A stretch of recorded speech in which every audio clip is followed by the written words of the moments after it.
This is Wintergirls, number 50.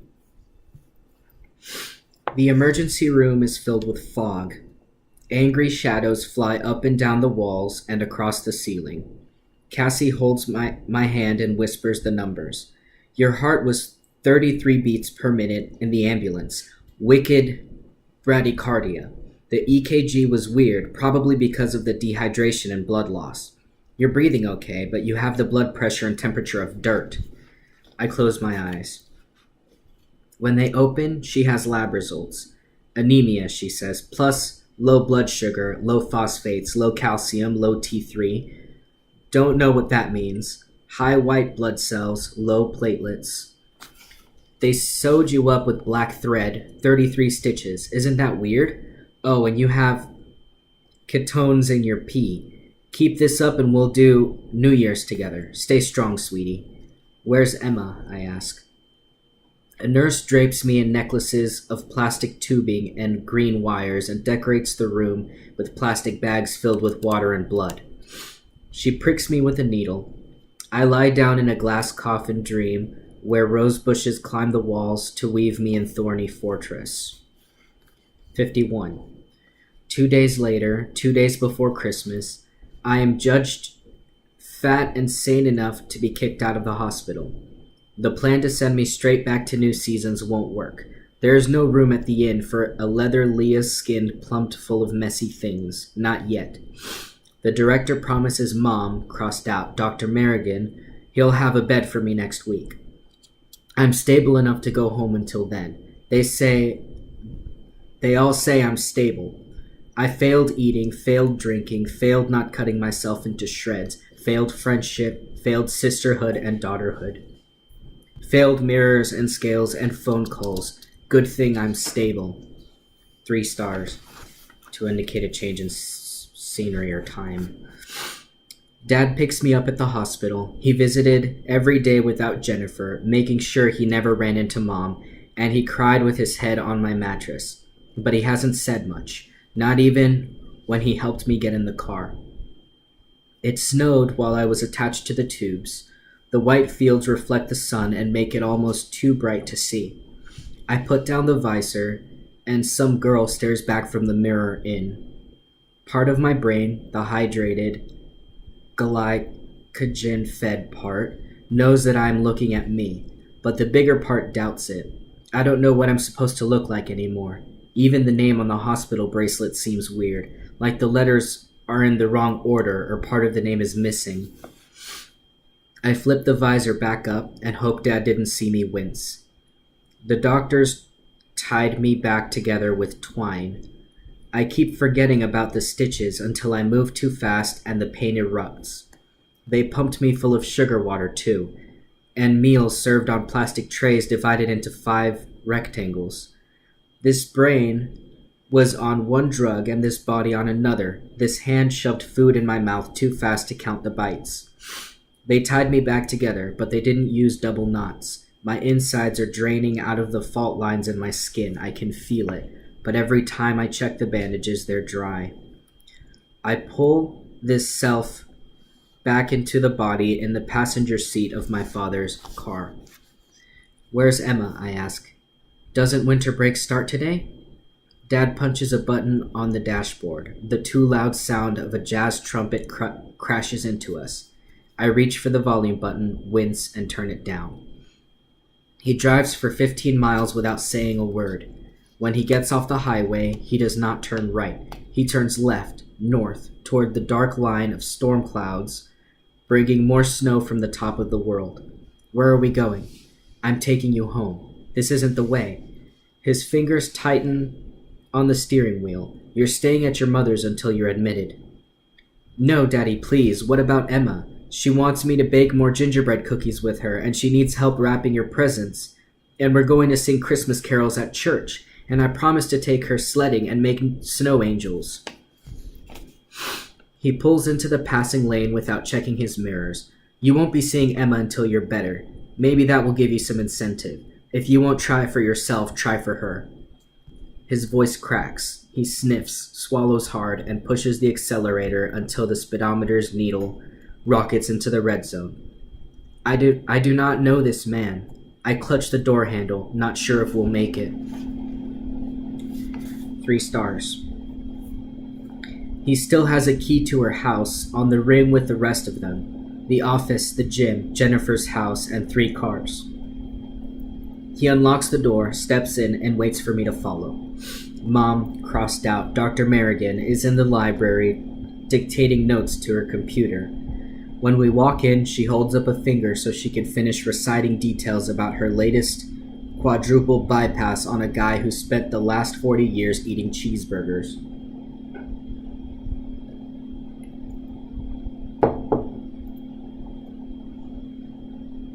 Dad carries my bags up to the guest room, crossed out, my bedroom. When he comes down, it looks for a minute like Mom, crossed out, Dr. Merrigan is going to tip him like a valet or a bellhop. Did you arrange for her ride to Dr. Parker's tomorrow? She asks. Jennifer will pick her up at 1 and bring her back after the session. Dad zips up his jacket and pulls on his gloves. You've taken care of the morning? Why does Jennifer have to drive me? I ask. I can drive myself if you let me borrow a car. They don't even look at me. I'm not in the room, apparently. Mom, crossed out. Dr. Merrigan nods at Dad, crossed out, Professor Overbrook. One of my nurses, Melissa, will be here from the time I leave until Jennifer arrives. She can help out after Christmas, too, whenever she's not on duty. $15 an hour cash. Good, he says. You got me a babysitter? I ask.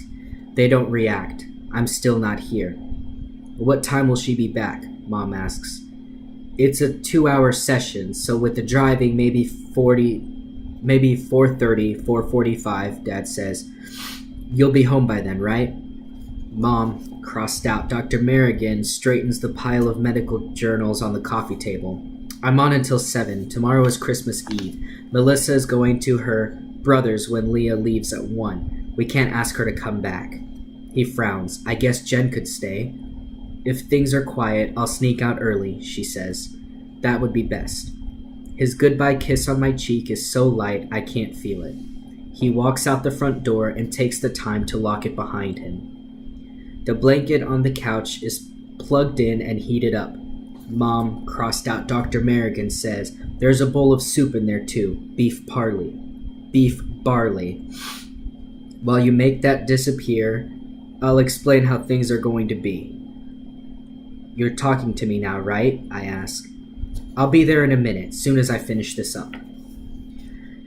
After 10 more minutes of dictation, she comes in and perches on the edge of the other couch, sitting as straight as if she were balancing a crown on her head. She waits for me to make the first move.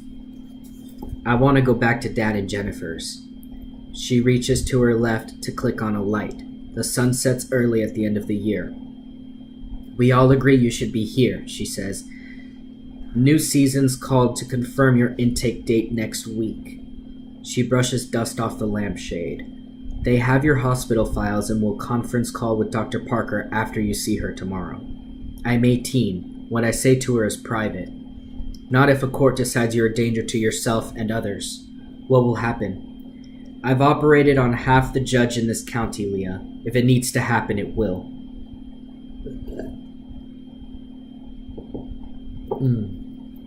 My mistake. She didn't say what will happen. She said, when did it happen? I'm not 18. I'm 12. Locked into toe shoes, dancing the pas de mam again, with her standing in the wings, telling me what I'm doing wrong. Steam curls off the surface of the soup. That place didn't help me before. It's useless to send me back. That's what your father said. He did? He's changed his mind about a few things, after what you did. He's finally admitting how desperate things are, but he doesn't think treatment will work. I can't help myself. Why not? You don't want to get better. He says nothing will work until you want to be healthy and have a real life. I almost agree with him. So why make me go? I ask. Why waste the money? Because if we don't, you'll die. You're exaggerating. I cup my hands around the soup bowl and lean into the steam, hungry now for the burning tug of the stitches. I pick up the spoon and stir. It brings up vegetables and barley from the bottom. Nana used to make this, but can't let me taste it. The first sip would melt through the sheet of ice that is keeping me suspended over an open hole. I let go of the spoon and hide my hands under the blanket. Why do you keep it so cold in here? The words come out too loud, like my volume button is broken. You don't have enough body fat to maintain your temperature. The solution is to eat something nutritious every few hours. Very simple. I don't need to eat every few hours. I have a slow metabolism. Your metabolism has slowed because your body thinks you're stuck in a famine. It is holding on to every ounce it can to keep you alive. My fists clench where she can't see them. You're blowing my problems out of proportion so you don't have to look at why you're so miserable. Stop changing the subject. Stop bullying me. It's my life. I can do what I want. Mom smacks her hand on the coffee table. Not if you're killing yourself. The wind shrieks through French doors and blows between us, making me shiver. She stands up and paces. I fix my eyes on a faded spot of paint on the wall. What is the point of this irrational behavior? She asks, her back to me. What are you trying to prove? You think I like scaring Emma and making you guys so mad you won't even look at me? She turns around. I don't know. I don't understand anything you do. Drink that soup. I pull the blanket up to my chin. You can't force me. She closes the heavy drapes. It cuts down on the draft and puts me in shadows. She turns on 2 more lights before taking a deep breath and sitting down again. Your body wants to live, Leah, even if your head doesn't, she says. Your numbers rebounded quickly at the hospital. Liver functions improved. QT interval improved. Phosphate and calcium levels are better. You're tough, and I mean that in the best way possible, medically speaking. Tough leather, stubborn stain, acid that rusts and crumbles the building.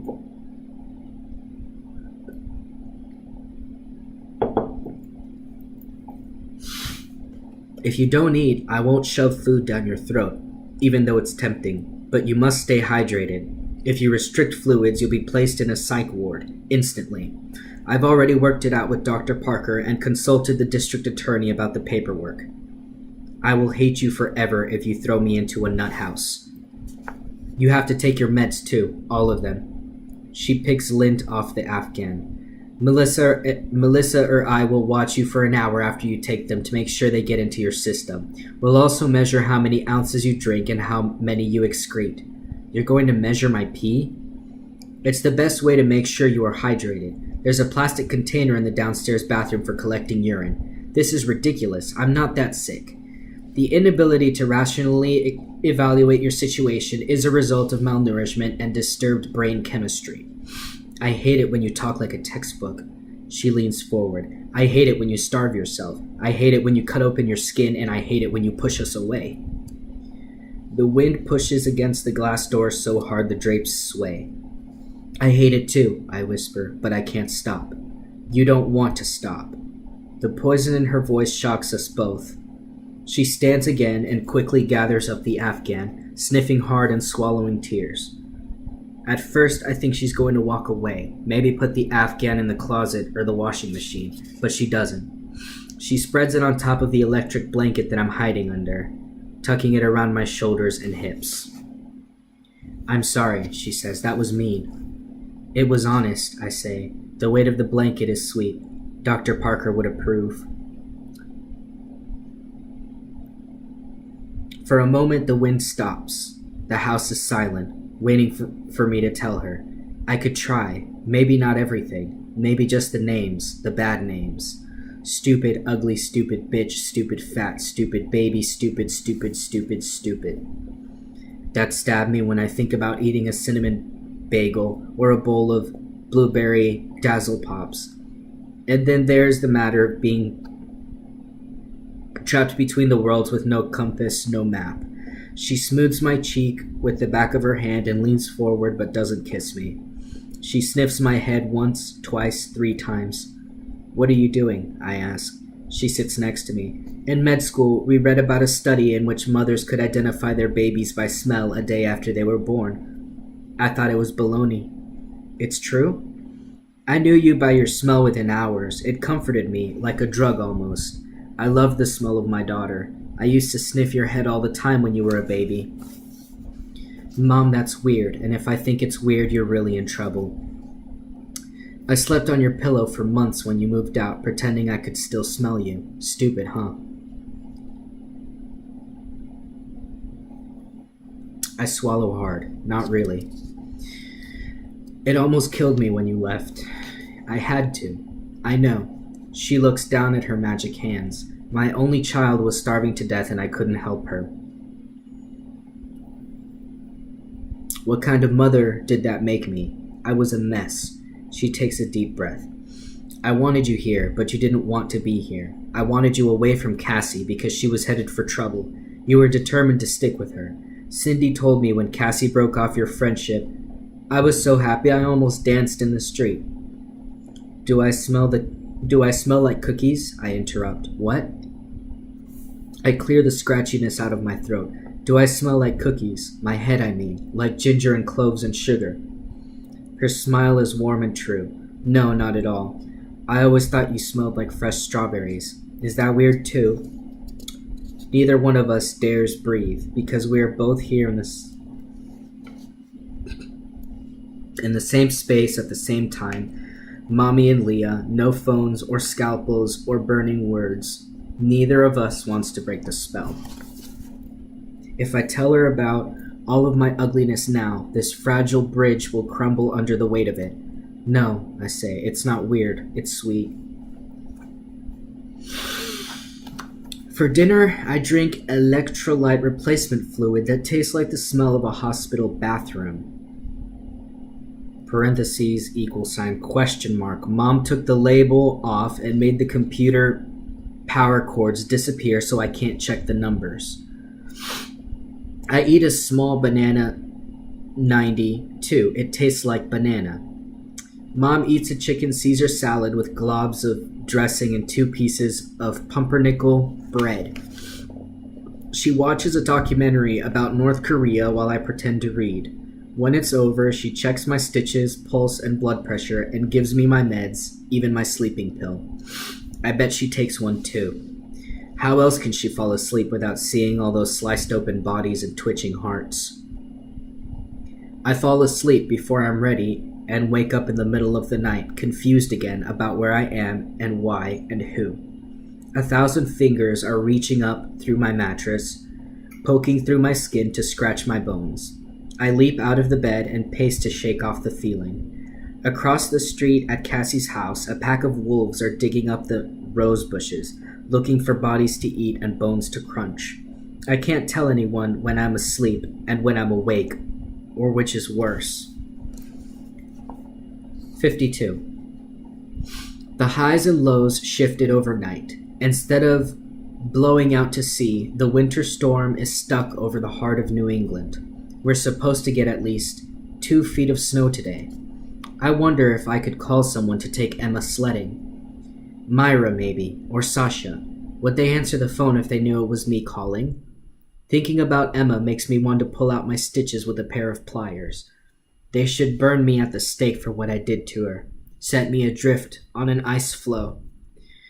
I wish there was a way to make her forget what she saw, to wipe that memory clean. There's not enough soap and bleach in the world. I wouldn't have to use pliers. I could cut the stitches with nail clippers and pull until this body fell apart. My mother calls me. I walk down the stairs.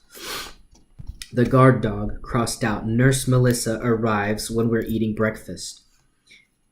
Grapefruit half equals 37, dry toast equals 77, a giant mug of electrolyte drink equals ? And pretty pills equals white velvet sheets wrapped around my brain. She's only a couple of years older than me, but already has the don't even try it forehead lines that good nurses get from constant frowning. An hour later, I pee 500 milliliters of yellow water. Melissa stands in the bathroom and watches me. You're not getting paid enough for this, I say. She phones in the fluid report to Mom's, crossed out, Dr. Merrigan's office. I am dying to know how much I weigh. There are no scales here, and they won't tell me at the hospital. They stuck so much goo into me, I bet I put on 10 pounds. My skin itches from the new fat. It's going to split and peel off me. Melissa gives me skin cream and watches while I rub it on my arms and legs. I sleep under a mountain of blankets for the rest of the morning. Jennifer drives me to Dr. Merrigan's office without saying a word. I don't blame her. I wouldn't talk to me either if I were her. I bet she's afraid that if she opens her mouth, she won't stop yelling at me for days, and that would mess up Christmas on top of everything else. We stay behind a plow the whole way, the wipers turned on high. Her hands gripped so tight on the wheel, the knuckles are white. The snow makes it hard to tell up from down or see anything until we're close enough to crash into it. She finally turns into the office park and pulls up close to the curb. So, I try, 4 o'clock, right? She nods once, eyes starting into the storm. And, I'll come over Christmas morning so we can open presents? Have your mother call me. She turns up the fan to blast the heat. Okay, I open the door. Wait, Jennifer grabs my arm. For the first time since they strapped me on the stretcher, she looks me in the eye. David doesn't want me to say this to you, but too bad. I love you, Leah. When I married your father, I swore to love you like you were my own, but you hurt my little girl. She is shaking with anger. You hurt her by starving yourself. You hurt her with your lies and by fighting everybody who tries to help you. Emma can only sleep a couple of hours a night now. She's haunted by nightmares of monsters that eat our whole family. They eat us slowly, she says, so we can find their sharp teeth. So we can feel their sharp teeth. My heart shifts out of idle into fourth gear, revving like a race car skidding around the track. She lets go of my arm and covers my mouth with her hand. Shush. You go in there and you tell the truth to that woman.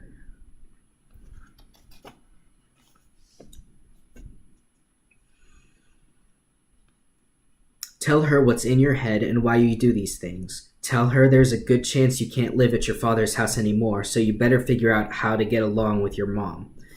I can't come back? I can't let you destroy Emma too. I won't. She turns back in her seat. Suburban stepmom mask bolted firmly in place. 4 o'clock, maybe a little later, depending on the roads.